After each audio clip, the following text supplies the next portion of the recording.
boy, she never fails. Uh-oh.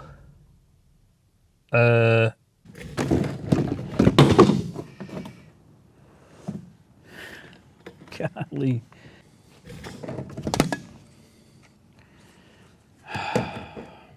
What's going on, ladies and gentlemen? Welcome back to Auto Auction Rebuilds. Why am I so excited?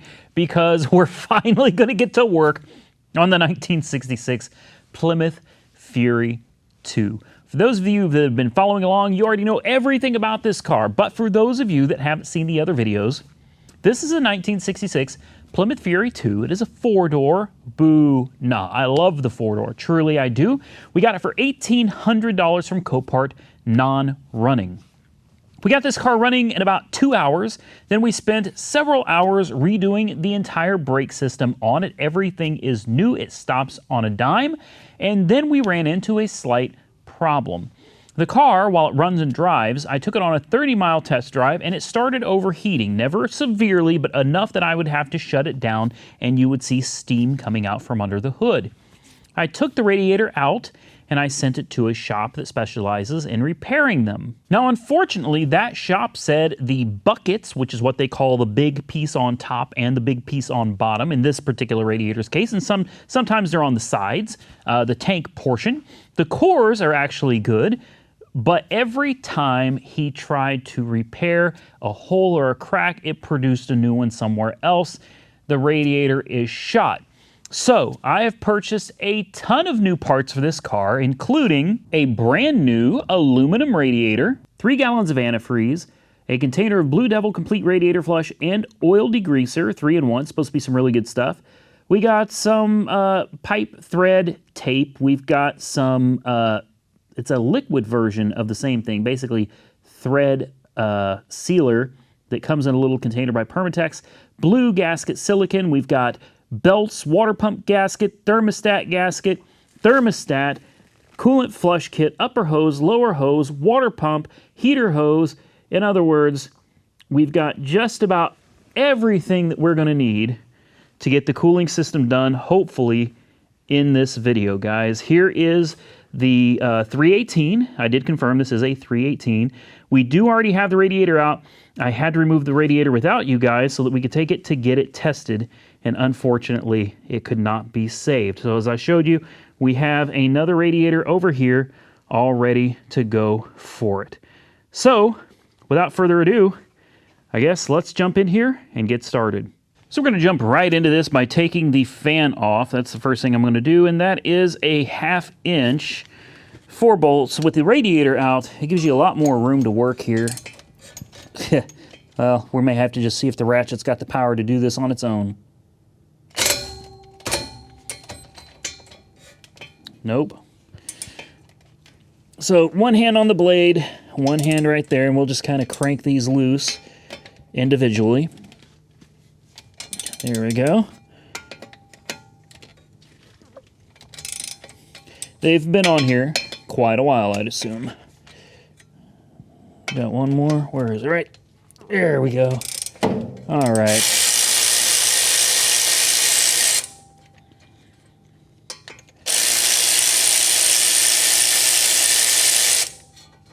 Easy enough.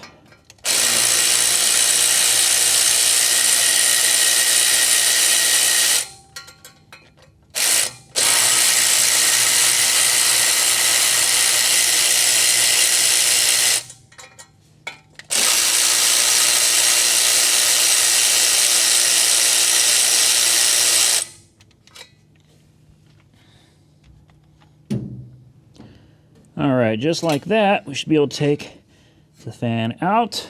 Hey, that's one less thing in our way. Now, I'm pretty sure that with that off, this should...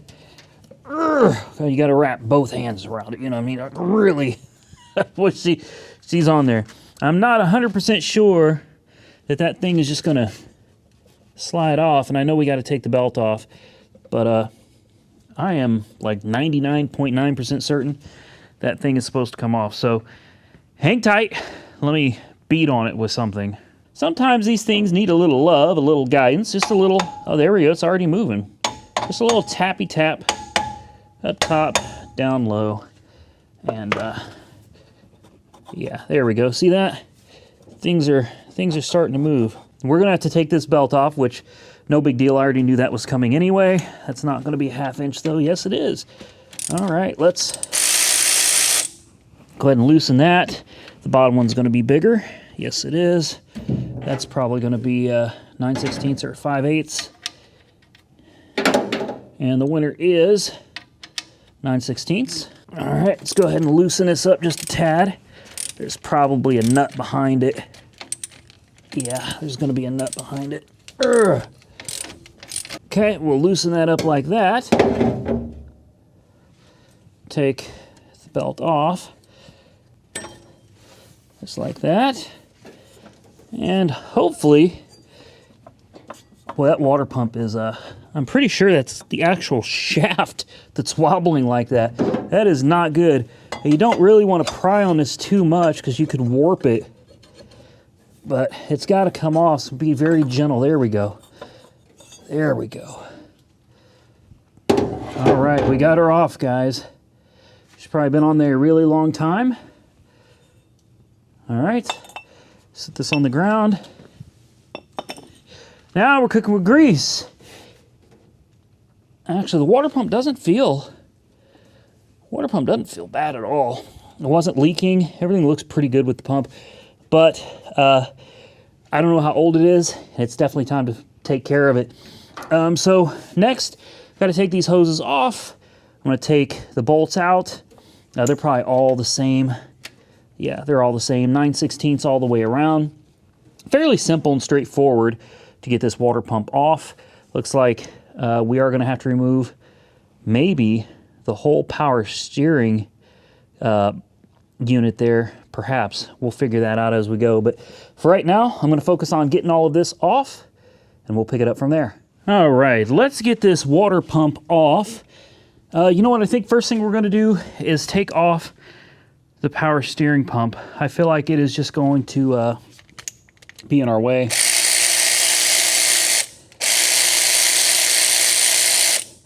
That is a long bolt, guys. Remember where that goes. There we go. Let's get this one out. Oh, she wasn't quite there yet, was she? There we go. And that should free our power steering pump from her little home there. There we go. Let's just move that out the way. There we go. Hey, now we got some room, right? Come on, get up over there. There we go. Sit that up out the way. Now we can see what we're doing. And I know I cheated a little bit. I'm sure a lot of you are going to be looking right here and here, seeing the holes gone. Oh, you got them out. I did.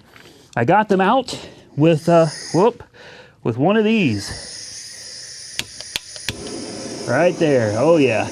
I heated that bad boy up, man. Like that. Yeah, we had to put a lot of heat and a lot of PB blaster to get those suckers off, but they eventually came off. All right, here we go.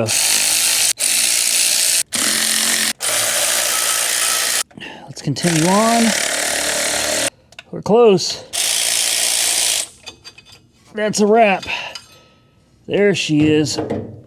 All right. Woo! We did it. Next, I got me a little razor blade that I'll use to get the bulk of the gasket material off of here. After that, I'll come back and hit it with a wire brush. Doesn't look like a whole bunch of it really stuck around. Looks like we got most of it off already, which is a good thing. There's a little bit still stuck right there, a little bit of gasket material. No biggie at all with the razor blade here. It just kind of peels it right off. There it goes. There we go. That was, I think, the last major bit of it right there. You see all that rust and all that debris coming off here. Overall, guys, she doesn't look too bad. We'll come in here with this and kind of clean her up.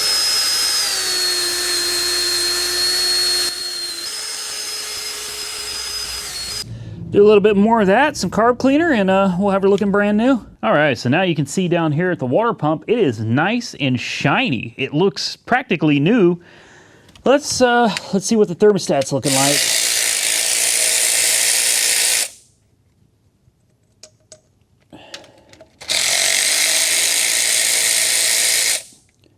All right, here we go.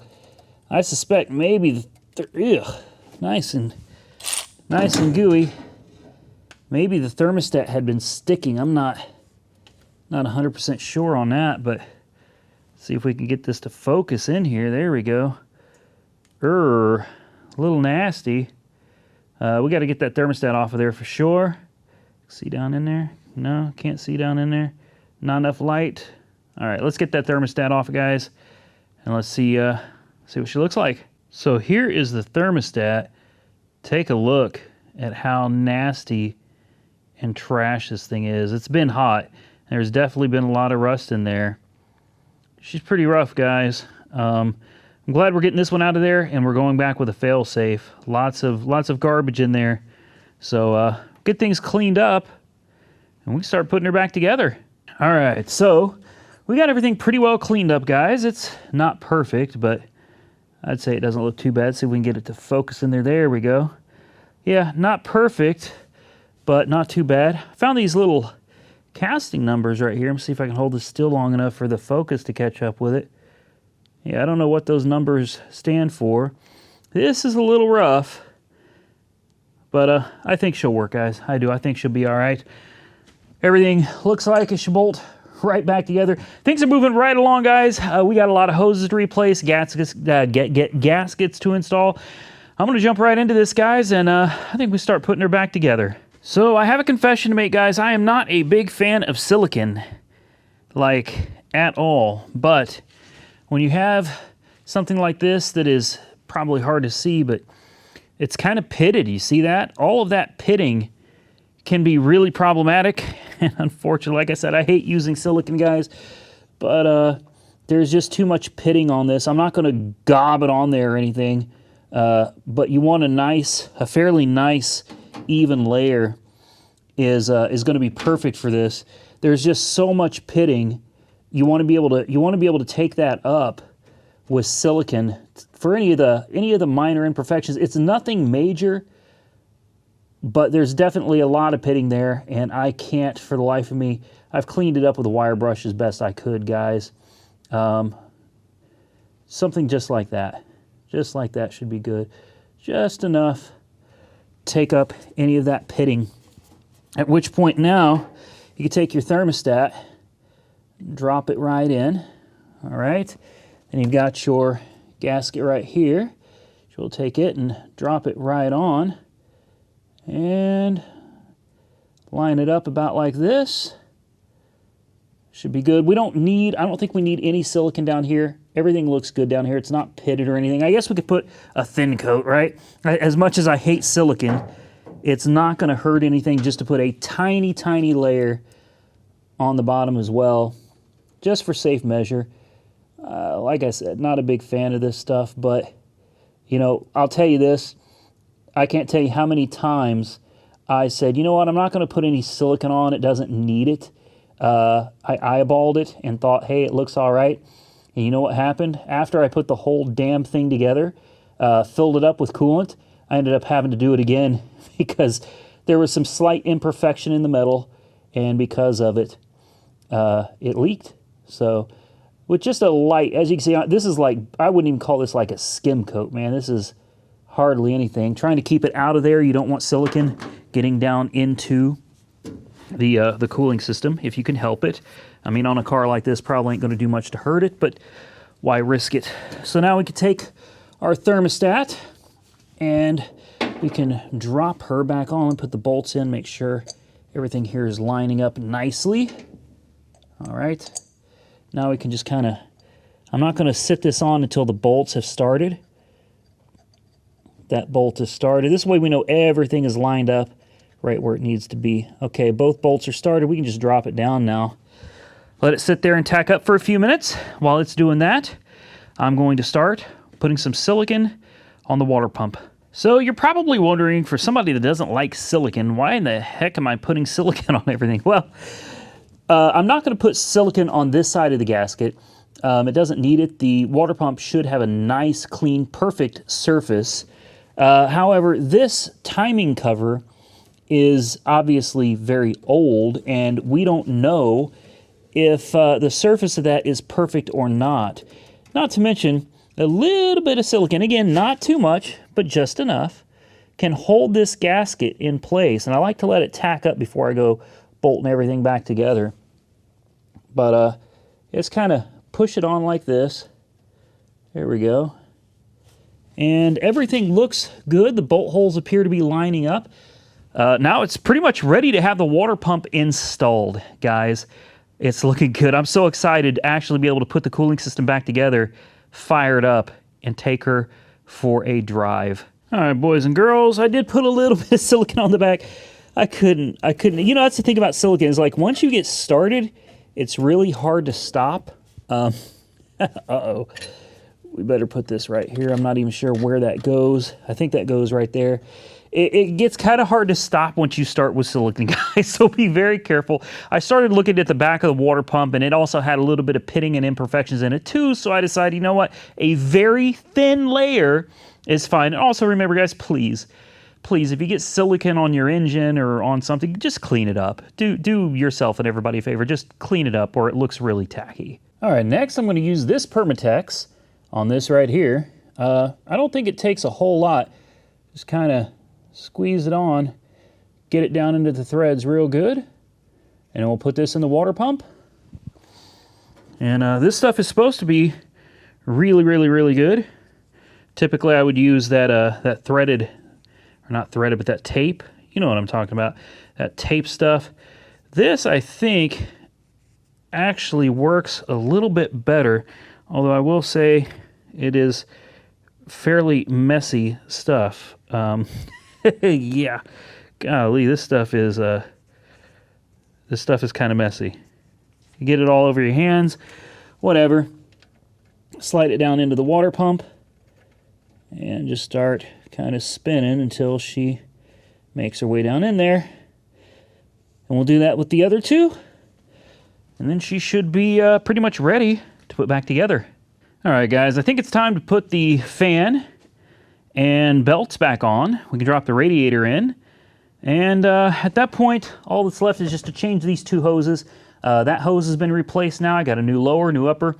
We're actually very close to being able to fill this thing up with coolant, make sure it runs, and then well, it's probably 2 o'clock in the morning, so we're not taking it for a drive tonight. You guys wouldn't be able to see anything.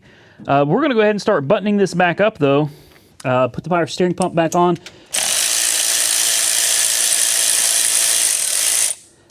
I know that went to the power steering pump. I just put it there to make sure everything's sealed up nicely for the silicon gaskets and everything. We should be able to slide this pump on over here, and we should have a long bolt that goes right through here. It's always easier said than done, right? Come on, there we go. Come on, get in there here. There we go. There we go. Hey, we got the nut back there, and that long bolt that I just took out will go right back in here, just like that. Go ahead and start it. Power steering pump is on, and we can start putting it back together, guys. Should be pretty simple.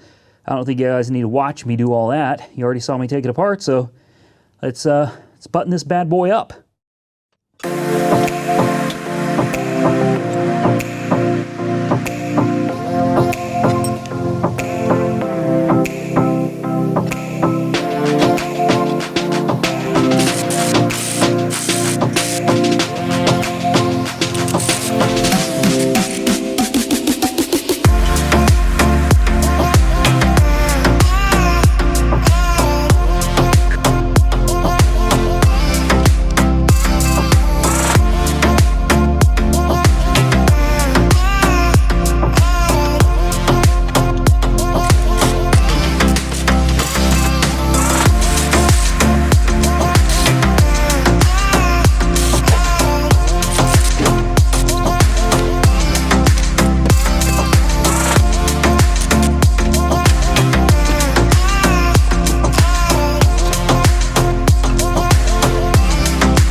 All right, guys, that wasn't so bad, was it? We've got it done. Now, I did not install the backflush kit just yet.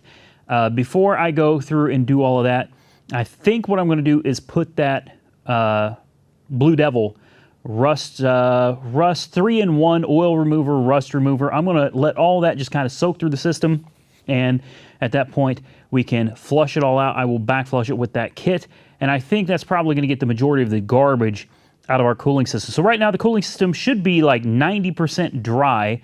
I do need to back it up outside. I'm going to put straight water in it, not distilled water, just straight water. It won't be in there for long. I'm going to flush this out a few times. And guys, it's probably like 4 o'clock in the morning now. It took a little bit longer than I anticipated, but that's all right. I'm happy to have this done. Now, we still have a whole nother set of things to do. We got the ignition. We got the basically complete tune-up, plugs, wires, cap, rotor, coil, distributor cap, rotor bugs. I think I said cap and rotor. Guys, I'm tired. Anyway, we got a full tune-up kit to do to this car as well. That's going to be in a separate video. So for now, I think I'm going to pull it out. I'm going to fill it up with water. I'm going to go to bed. We're going to come back to this first thing in the morning. But it just wouldn't feel right if I didn't give you guys a cold start first. So it hasn't been started in a couple days. Wow. Boy, she never fails. Uh-oh. Uh-oh. Well, like I said, she ain't been running a little while. That's all right.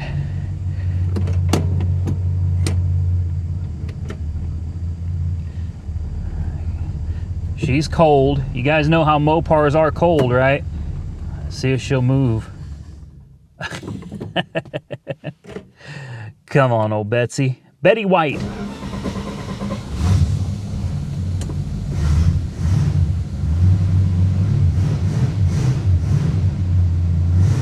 There we go.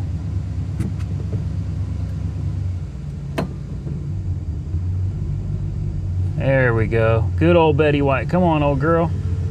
You can do it. There we go.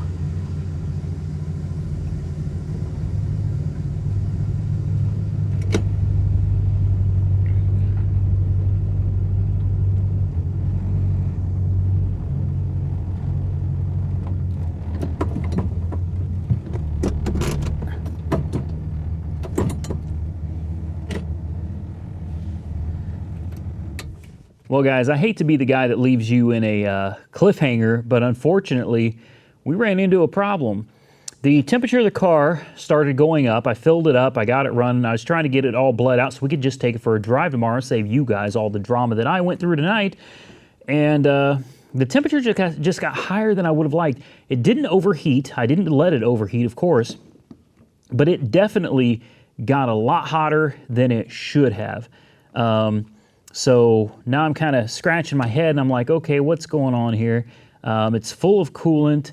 I'm pretty sure I got at least most of the air bubbles out. I checked all my hoses. Everything's fine. I'm totally confused as to what's going on here. And if that wasn't bad enough, I opened up the radiator cap, of course, after it cooled down a little bit so I didn't get, splashed in the face with hot coolant, and lo and behold, it won't start. This damn car, it won't start. It cranks over, healthy as can be. It's also, guys, it's got to be going on 5 o'clock in the morning right now, so I can't be out there working. I can't get it back into the shop because it's on this massive incline out there. I can't be cranking on it. I figured maybe we ran into an issue again where the points got corroded or something. It's been very humid. I mean, extremely humid out there. So humid, in fact, we have water literally dripping off the roof of the house, the roof of the shop, and it's not been raining at all. It's just that damn humid outside. So I pulled the cap off and I saw that the rotor was corroded, somewhat rusted even. The points had corroded, so I took some sandpaper, cleaned them up, thought, no problem, it's going to fire up. Didn't fire up. And like I said, it's just too late for me to do any more diagnosing tonight. So, unfortunately, we're going to have to leave it at that. Now, I don't want you guys to sweat it. Please forgive me. but this video was intended to be a cooling system video only, not diagnosing and repairing whatever's wrong with the ignition system and the cooling system. Video is just going to run too long, so since we were going to do another video, hopefully you understand, since we were going to do another video regarding the ignition system alone, damn mosquitoes. I figure it's only fair to just end this video here, and we'll do the ignition system next, you know, like tomorrow whenever I wake up, because I ain't getting up at the butt crack of dawn, I can tell you that. Okay, real quick, you guys, you guys have seen, at least a lot of you have seen posts on Instagram, Facebook. If you haven't, Auto Auction Rebuilds, you can go follow me over there, where you're going to see more personal stuff and things that are going on. Well, not just personal, business-wise too. A lot of decisions that I'm having to make. You'll see that there, and a lot of times I may not even talk about it on video because it's just one of those things. But sometimes if I want some immediate feedback, and this is kind of a good way for you guys to interact with me instead of waiting for a video, when I post something on Insta or Facebook, you guys can comment like immediately. I can see your comments and I can go, all right, maybe I'm making a bad decision, or do my subscribers want to see this car on the channel? Yes or no? It really helps me make decisions, and you guys get to interact with me. So Facebook and Instagram, Auto Auction Rebuilds. Now, I'm afraid to drop this bomb on you. That's why I waited till the end of the video. Well, I didn't know we were going to have the problem with the car not starting, but on top of that, I think I'm going to sell the Hellcat. I did a Kelley Blue Book on it today. Keep in mind that car is paint corrected, ceramic coated. It's got PPF, and on top of that, it's only got 2,000 miles on it. So just for fun, I Kelley Blue Booked it earlier. Kelley Blue Book came back with a value of, God, what was it? 71? I think it was 71 or 72,000. Now keep in mind that car is totally, fully loaded to the gills. All right, we're talking Alcantara. We are talking real carbon fiber all over the interior. We're talking the technology package, the driver group, lane departure, adaptive cruise control, heated cooled seats, heated steering wheel, navigation, everything. Okay, sunroof, everything. The car is decked out, and it's honestly in perfect condition. So I got to thinking about it. I was like, wow, you know, David Stanley really gave me a good deal on that car. As of right now, I owe $61,000 on that car. That car is worth approximately $71,000. Now, assuming you're not going to get Kelley Blue Book, and that wasn't retail, guys. That was private party, $71,000. A little bit of wiggle room. Let's say 68, even 67. That'll leave me with $5,000-$6,000 in my pocket. These mosquitoes, man. And on top of that, I have a $4,000 maintenance plan that covers tire rotations, oil changes. That's a $4,000 plan that I can cancel. So if I get $6,000 on top of what you pay off the note, whatever you pay the note off for, what's left is $6,000. You get what I'm saying? It's late. $6,000, and then you got $4,000 in a service contract to cancel. That's $10,000 I can put in my pocket, guys. I want a lift in this place. I need a couple things. I need a lift in here, and I need that approach built. I need that approach paved. This climbing up these rocks and stuff is no good, no good. So I'm thinking to myself, would I rather have the Hellcat, which I never drive, and I keep it in the garage usually, taking up space, or would I rather have the things that I need for my shop? On top of that, something else happened today. I keep everything 100% transparent with you guys. Home ownership sometimes really, really sucks. And this house, while we do love it, it's turning into one of those project cars that the project never ends. You know what I mean? It's kind of crazy because just this morning, I said, you know what? We're getting to a point where the house is fine, it's solid, it's great. We can go buy some curtains for it, and we're going to stop working on it. We got a few little odds and ends to finish, and after that, we're not going to work on it anymore because the plan is to build a brand new house in a few years, 3 to 5 years, right next door, and then probably bulldoze this house over. Now, why would I want to bulldoze a perfectly good house? The house has issues. Obviously, it was $26,000 for the house and an acre of land. I've put about $50,000 into the house since then in appliances and totally remodeling, floor. Well, you guys know, you've seen all the stuff that's been remodeled. And I'm thinking to myself, damn, I could have built a house literally right next door for $100,000 and it would have been brand new. So we came home today and it's like out of the blue, walking through the house, and part of the floor just kind of went whoop. You know that feeling if you've ever stepped on the floor that's bad? There was no warning that the floor was giving out. It wasn't weak. There wasn't a weak, which makes it very weird. We felt a very soft spot in the floor in the hallway. Worst possible place, literally right in front of the bathroom door. And I'm like, we're so close to being done. So now we've got to pull up the carpet. And we got to figure out, is it just a piece of wood that just happened to go bad? Or is there something under the house going wrong? Did a joist fail and it's going to require completely replacing it, pulling up the floor, cutting out the floors? Stay tuned for all that. But this is just one of the things that plays into me trying to make some of these decisions. Like, okay, I don't really drive the Hellcat. I don't need the Hellcat, but boy, $10,000 extra in my pocket would be really nice to hopefully get that approach done, get a lift in here, and hopefully with the rest, we can fix the floor in the house. Home ownership, man. The joys of home ownership. You never know what's going to break next. So that's the long and short of it, guys. I know a lot of you are going to be really upset to see the Hellcat go. But at the same time, that Hellcat is, not that it really matters, but the Hellcat's costing me $1,000 a month. And on top of that, the insurance is probably like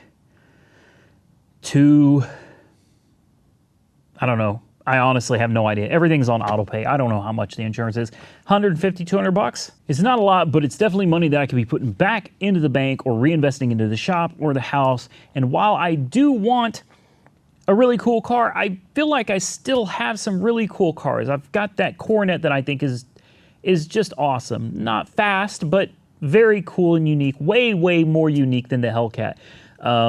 The Plymouth Fury, another pretty rare and unique car as well. I've got the Camaro SS, the truck, the Jeep. I don't need all of these cars. And I know we keep going through this. Yes, I'm indecisive. Yes, I'm known to be an impulse buyer. No, I'm not apologizing for it. At the end of the day, these cars all get paid off. I make all of my payments and my credit's decent. So, you know, for what it's worth, I am considering selling the Hellcat, and I think I can get around $68,000 for it. So I have been in contact with a company about a lift. The prices were very, very competitive. A 4-post freestanding lift. I think it's called a wildfire lift. I reached out to them because I was like, dude, these lifts are like $4,000. That is awesome. Yeah, there's some setup, but you don't have to like drill into the concrete. You just literally set them up, and then you can have one car up in the air and another car parked under it. So cool. I could see putting 2, maybe 3 of those in here. We'll have to start with 1 and see how the space works out to figure out all that stuff. I got big plans, guys. We got a lot of stuff coming. I'm not here to bring you guys down. I don't want you to be upset. I don't want you to be sad. Be happy. I'm not upset. All right. Yes, it's disappointing things happen to us, but man, this is life. This is life. Let me tell you something. No matter how bad things get in life, and you guys have been following me a while, you know that things can get pretty bad. No matter how bad things get in life, guys, my dad always said it beats the alternative. Now, what's the alternative? It's kind of obvious, but death, right? I'd rather live and deal with all the drama and BS and still have the people that I love around me than to not be here at all. So yes, everybody always asks me, how do you get through all the crap that happens to you? And it's that. It's literally that. Now, I'm not going to give my dad credit for that, but it really is. That's what it is. I would just rather be here and go through all the hell and stuff you got to get through in life to make it to the end of the journey than to not be here to experience. And everything that you have to go through in life inevitably is going to build you up and make you stronger in the long run. So I'm not here to complain, guys. I'm happy. I love my job. Things are moving right along, and I have all of you to thank for. So thank you. Thank you to all of you. I can't stress that enough. You guys make my life possible. I truly appreciate it. If you want to interact with me on a more regular basis and see things going on almost in real time, definitely go follow me on Facebook and Instagram, Auto Auction Rebuilds. Link in the description. Link will be in the comment section below. That bug, man, I'm gonna knock my camera off is what's gonna happen. Thank you all for watching. If you enjoyed the content, give the video a, whoa, I got dirty hands. Give the video a big thumbs up. If you didn't, give it a big thumbs down. Drop your comments down below, guys. Stay safe out there, buddy. I will catch you all very soon. Let's see if we can get it running in the next one.